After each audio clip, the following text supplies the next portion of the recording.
You're listening to the 40 Thrive podcast, the show created for women 40 and beyond, ready to shake things up.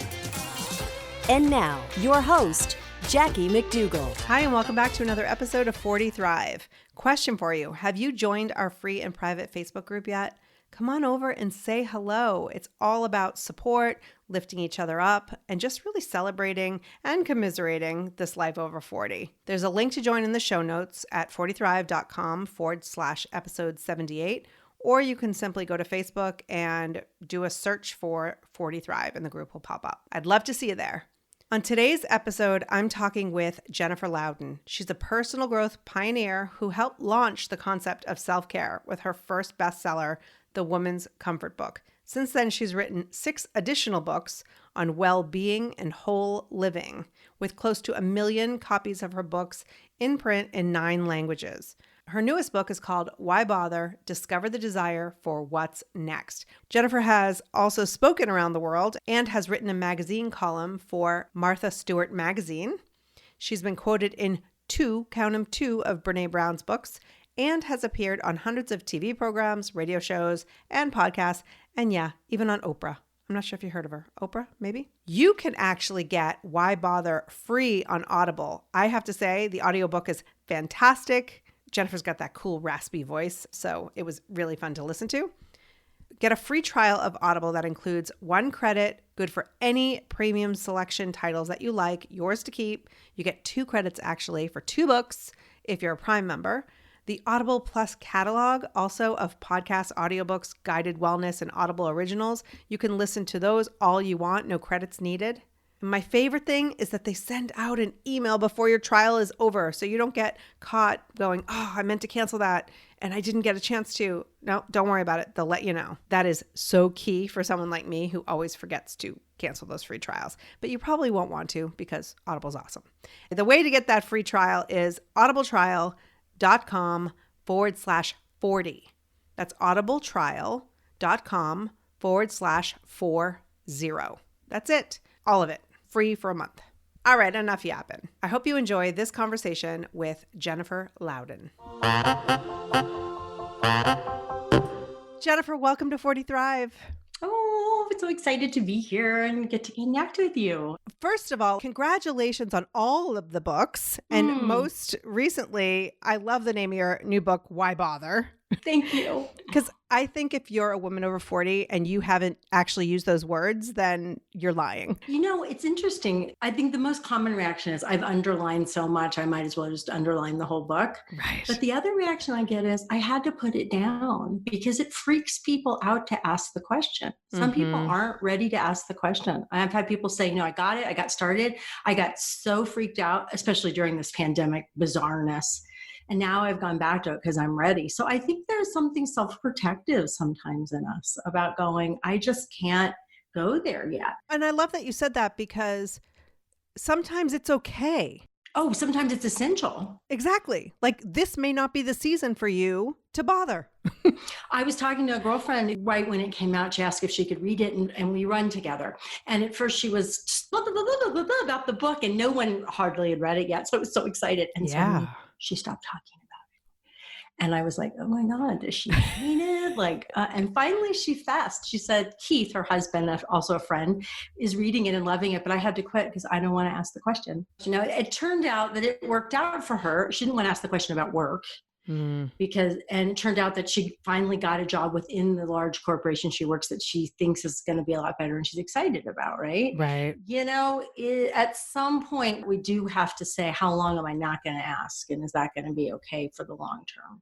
Right. So I want to get into all of this, but I want to go back. Take me back. Take my listener back to the first time you can remember. There had to be a catalyst for this book where you were in the moment and you thought, why bother? Oh, there was so many catalysts for this book. I've been trying to write this book for 11 years. Wow. So I wrote a book every year or two for a long time. Then I had another few years where I wasn't sure what I wanted to write. And then this long period. Honestly, this book came because I wrote a book that didn't work. I spent 4 years and 500 pages trying to write a memoir that failed. utterly as a work of literature, but it gave me priceless, and I am not exaggerating, lessons about how I would come to these transition moments in life and choke because I wasn't willing to really sit in finding the desire again.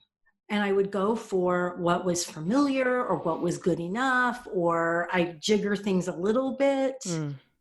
But I really wouldn't go all the way through. And there's nothing wrong with this. We all do it. But what I discovered in writing that memoir and looking back at this whole pattern, which I'd probably done this, 6, 7 times in my life, was that I wouldn't hang out in the unknown and find desire again and really commit to what I wanted next. And so it was out of that this book came, and I went, oh my God, I see this pattern. I see this pattern that I did. Right. Wow, I never want to do that again. Okay, be careful what you wish for. Then I'm like, I have to write about this, right? It was so clear. It was right there laid out in front of me. Right. That's such a great example. I mean, you're an author. That's part of your identity. It's your work. It's your life's work, right? Yes. And so to do something, especially a memoir that is so deeply personal, and for it to not be what maybe you imagined it to be. Oh, it was terrible. No, it was beautifully written. I'm a really good writer, but structurally, I totally messed it up, which is hysterical because part of my business is working with writers. Well, but if you don't make the mistakes, how can you actually teach them to avoid them? Oh, that's brilliant. I'm just going to remember that. I'm going to so remember that, Jackie. Oh, man, I'm going to get that tattooed. But it's totally true because I teach podcasting and I've made many, many mistakes. And you're totally right. I can help you avoid them. And just like you can help authors avoid what you did. So, but what prevented you from just going, okay, I suck. I'm not going to write ever again? Because you know that it could have gone there. Oh, yeah. I think my essential nature is determined. We could flip that way around and call it stubborn. Whatever. And depending on what day it is, you could ask my husband. Sometimes he'll say determined, sometimes he'll say stubborn. So let me tell you the whole story. So the memoir failed. And then I rewrote, I tried to turn it into something else, what we might call a thematic memoir called Lessons the Self-Help Guru Had to Teach Herself. I wrote the book proposal for that. My agent turned it down. Her entire agency turned it down. I said, forget it. No worries. I don't care. I'm still going to write it. I worked on it for 2 more months. That book fell apart. And I realized, oh no, they're right. This isn't working. This is kind of shallow and a friable idea. It doesn't have that depth. And it was out of that this book came. So I think this is what I know. This is what I know. What I learned from looking back in that memoir and all the times that I didn't go through deep into my desire, I had gone deep into my desire and I had to write this book. So it propelled me forward. It really did. I'm not exaggerating. When my agent turned everything down, I went for a run. I probably looked like an idiot. I was running on the path going, nobody will dim my shine. Nobody's going to tell me what I was talking out loud. My daughter used to say this from a Lady Gaga song in high school. Nobody's going to dim my shine. That's funny. Maybe you inspire people on that running path too. They're like, oh, to be like, get away from her. Yeah, maybe that too. That's just crazy. Okay, so you're in this space and we ask ourselves questions all the time. This book is getting some real response, hitting a nerve with a lot of people who are, I think we're in a place where we're ready to ask the question. As a writer, how do you know that it will resonate with other people? Well, if I was doing what I tell my clients to do, I would have done some research and I would have written some, I write usually a newsletter bloggy thing every week. I would have written some about it. I would have tested it out, but Jen didn't do that. Jen just went, that's it. It's the question, why bother? Because it's both sides, right? It's a question of, well, no, I don't want to bother about that. I don't want to bother to put pants on. Why should I put pants on? Why should I wear a bra? Right? Pandemic joke there. I actually don't want to bother about this relationship anymore, or I don't really want to bother about staying in this job, or I do want to bother, right? So it's so rich. And I love questions like that. I love questions that really make you discern. They're not about the right answer, because that's what we're all fighting, don't you think? Especially women, we're fighting like, let me get it right. Let me be good. Let me be done. Let me finish it. And that's not what life is. Right. And so you wrote this book with basically a 6-step process for people to figure out whether they want to bother or not. Can you dive into that a little bit? Sure. And it was interesting. I came up with that process just very automatically and naturally. And in the idea is not, y'all, that it's like, okay, and then you do this and then you do that, but just to give you a framework for where are you at? These stages might overlap each other, et cetera. But the first one really is to leave behind. And this is what kept me stuck in my longest and darkest why bother period, because I wouldn't leave behind the mistakes I made. The end of my first marriage, not being with my father when he died, ways that I handled falling in love with my now husband and blending our families together. Those things were in the past, and I was still beating myself up for them. So if we continue to replay the past, we will stick to the bad side, the grubby side, I call it, of why bother. So that's essential. Now, I don't mean you like magically, oh, I'll never have that feeling again, but you begin to realize what you're doing to yourself. Self-cruelty and pretending that you could do the past differently than you did will keep you stuck more than anything. I got to tell you right now that if you only said that on this podcast, I could just end it right here and that's enough. That message is so important because we're all over 40, you know. I'm almost 50. Plenty of people who listen who are in you're their so young. I'm a baby. You're a baby. But, you know, I get lots of feedback from women in their 60s, and it's really just a frame of mind, really. But we all have baggage. We all have a history. We've all made choices. Some of them we're proud of, some of them not so much. Some of them we would do over if we could. But I love the fact that you're pointing out, if we continue to play that same record, right? That same 45. See, I can make those references at 45 over and over in your head. You're never going to get to where you need to be. You're giving up on the future you and the present you because the past you isn't who you think she should be. Oh, I want you to say that again. You're giving up on the future you and the present you because the past you isn't who you think she should be. The other thing you're doing, because I know, is you are replaying and rewriting the past through the eyes of who you are now. Yes. And you do it automatically. You don't even know you do it. Man, yes. I've been coaching a client about this, and I have to like hold her over and over again to these minute moments when she replays a choice that she made from what she knows now. And I keep having to say, did you know that then? You know that now. Did you know that then? And she'll get it, and then she'll forget it, right? Right. And this is what keeps us from going, what's here now? And what's here now may not be the same that you want. If your partner has died, if your child is in rehab again, you've lost your job or your business is cratered because of the pandemic, these are painful things. We're not saying they're not painful, but are we going to leave behind enough that we can have now and that we can start to bother about what can be fresh here now? Right. It's so true. And even our memories are based on who we are now when we look back, right? So it's not necessarily an accurate memory. Never. Your memory is completely inaccurate. Why do you think you get together with your family and you say, blah, blah, blah, blah happened? And they're like, are you crazy? That didn't happen. They're like, no, I totally remember it. And they're like, no, this is what happened. Right. And it's from the perspective where you are now, as far as when you look back. So it's, you know. And also how our brains work and how memory is just very, very faulty. Yeah. So that's leave behind. And then the next one is ease in. Because one of the things I noticed is when we're really deep in why bother, and a lot of us are right now because of the pandemic, we start to get a little bit of momentum. And then we're afraid we're going to fall right back into listlessness and boredom and blahness and depression even. And so we need to give ourselves little tiny things that kind of get a little sense of joy and life and purpose moving again. And one of those things in the ease in chapter is asking yourself, I wonder. And I say that wonder opens the door to desire. I wonder what it would be like if I did want to get out of bed this morning. I wonder what it would be like if I did want to try dating again. I wonder what it would be like if I did feel brave enough to contact former clients about business again. I wonder what it would be like to go to the park and read my book instead of stay in the house and hide, right? Just beginning to kind of, you don't have to act on it, but so easing into taking some joy in life again. I love that because, there's so much personal development out there that's just like, go to the park, do the thing, and some people, the response is to hide even further because it is for they're me. like, that's too much. So I love that you're saying ease in. Yeah. Also, if you tell me what to do, I'm going to do the opposite.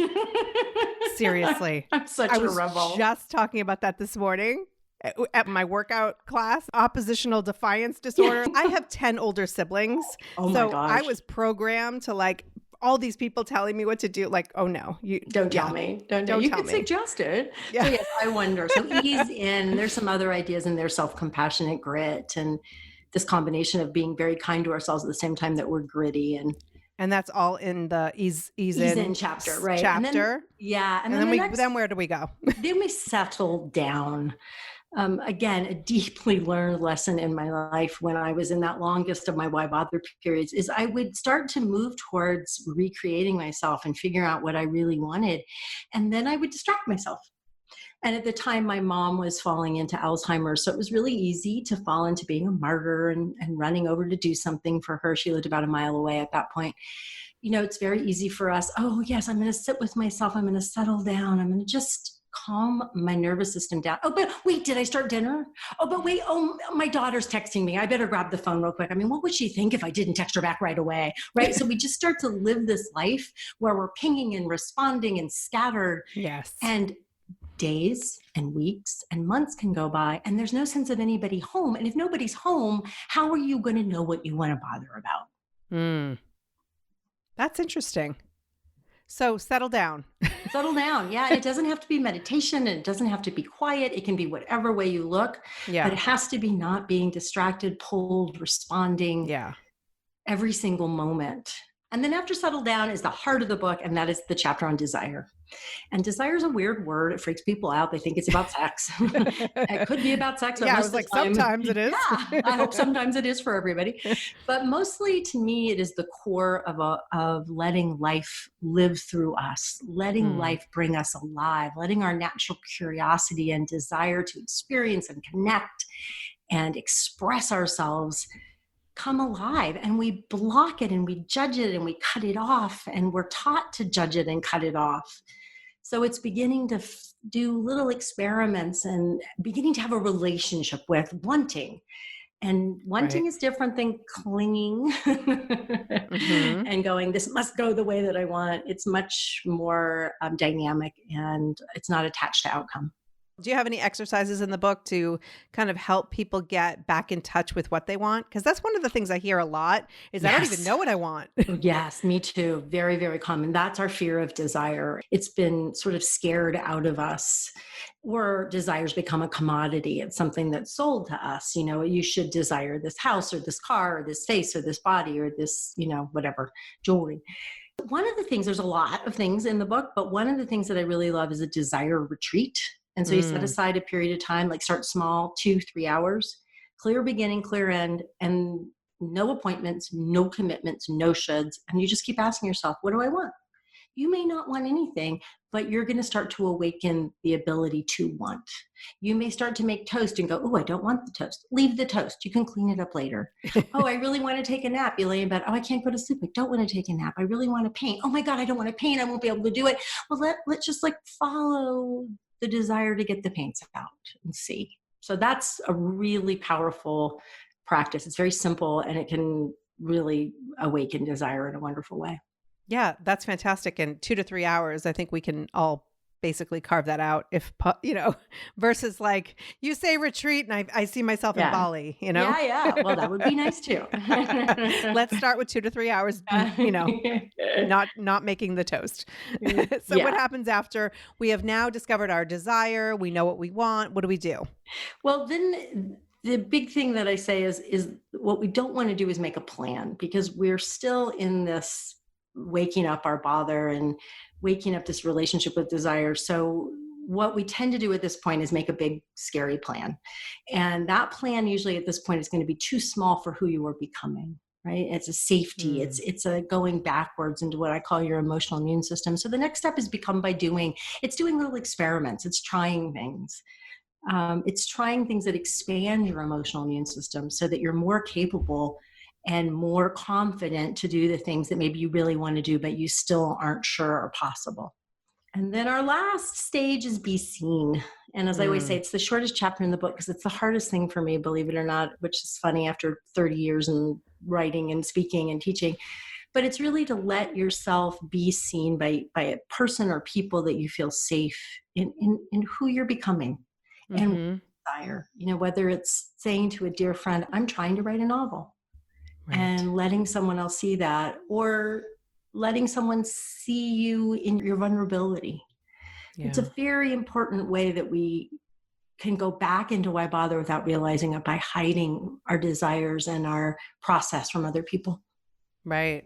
And it's similar to my whole thing, which is find your voice. I mean, find your voice and being seen, like it's just different words of the same, but now's the time and be seen and be heard in a way that works for you. So for some people, it's like go run for a political office. But for some people, it's just share what you actually want for dinner from Friday night takeout. Brilliantly said. Exactly. And one of the things that I see people getting caught at this be seen stage is that it has to be somehow big or public. Yes. And that's going to take you back into why bother too. It's got to fit you. And if it's speaking up for your preferences in a relationship, having a difficult conversation with your mother, sharing with your sister, how much you really want to learn about origami,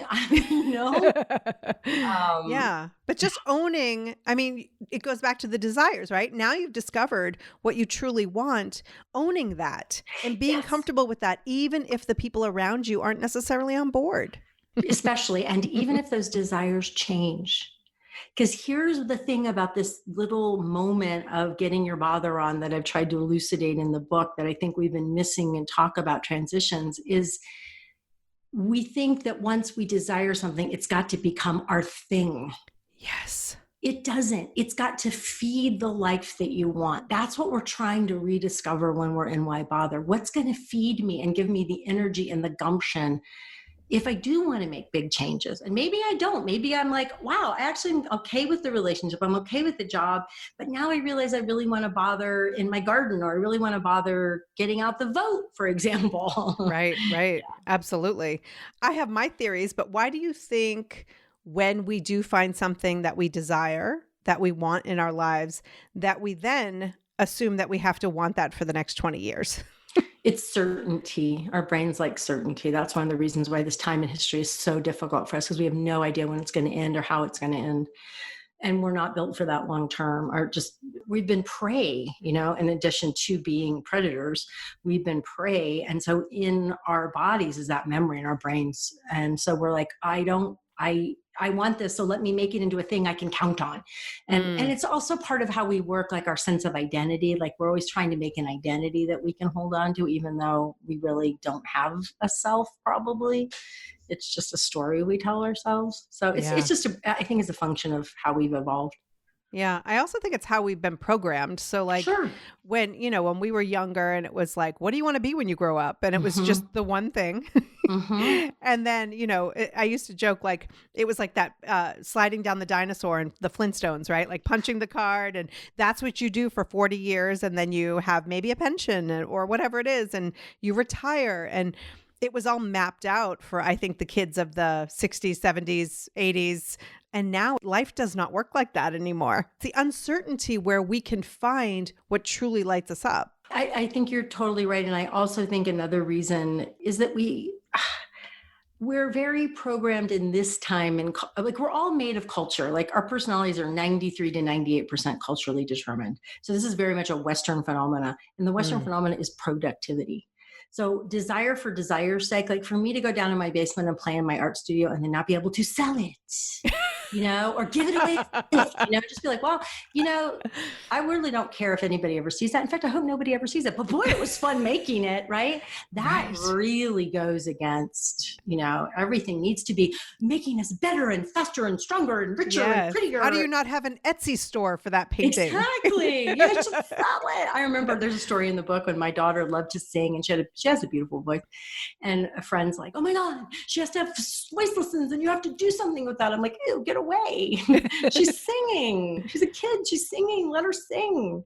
If she wants voice lessons, I'll get her voice lessons. But yeah, I'm guilty. I am guilty of that. I will say, like, I see a gift in somebody, whether it's one of my kids or a friend or someone in the 40 Thrive community. And I'm like, oh my gosh, you could totally monetize that. And like, I'm just like, I have that brain too.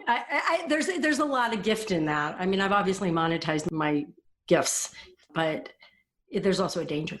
But we have so many gifts. Mm-hmm. Some of them, go ahead and monetize them, but some of them are just for us. And some of them are hobbies. Remember hobbies? Yeah, exactly. You don't have to make it your profession. Yeah. So it's great if we can encourage people to go and think about something, whether it's painting or singing or just something that makes you feel happy, that you don't have to put any pressure on yourself to take it to some other level is key. So if you're listening to this right now and you are at a stage where you're like, I'm ready to make some changes and really understand myself, 100% get this book.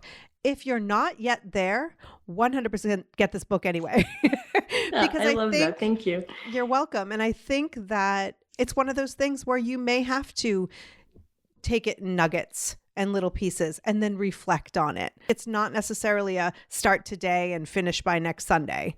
No, in fact, that feeling or that expectation is probably going to keep you stuck. Yeah. That's what I'm trying to tell people in the book. And that's what I'm trying to tell everybody listening right now is when you're in that time of, I don't know, I don't have energy. I don't know what I care about. I don't know what I desire. Your job is not to make the plan. Your job is to rediscover the desire. I love and that. It's not that difficult if you'll keep letting go of this cultural pressure story that you have to figure out the big plan, or otherwise you're not good enough.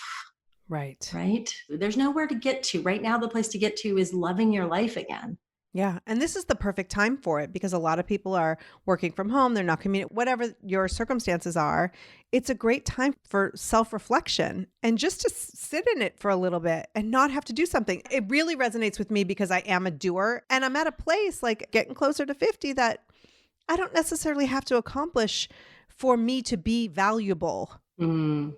And when I say that, I just mean you listening do not have to be accomplishing to have value in this world. I also think that one of the stories that I'm hearing about the book for women in our 40s and 50s and 60s is that we have accomplished.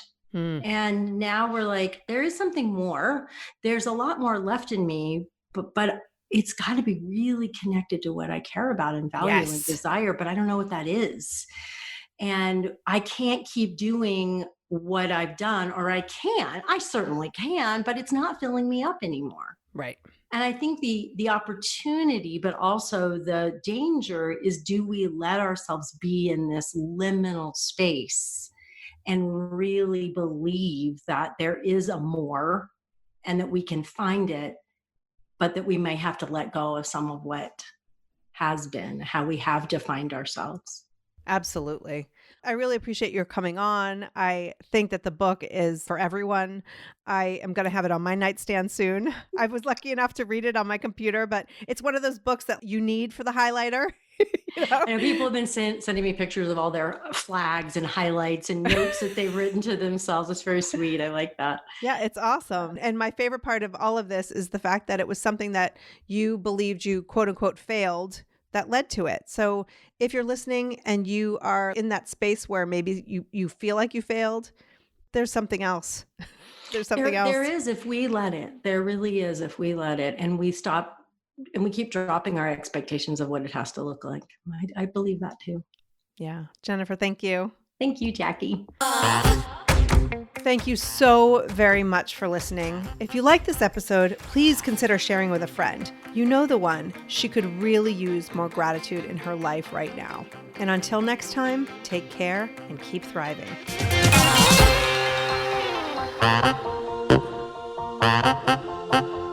Thank you.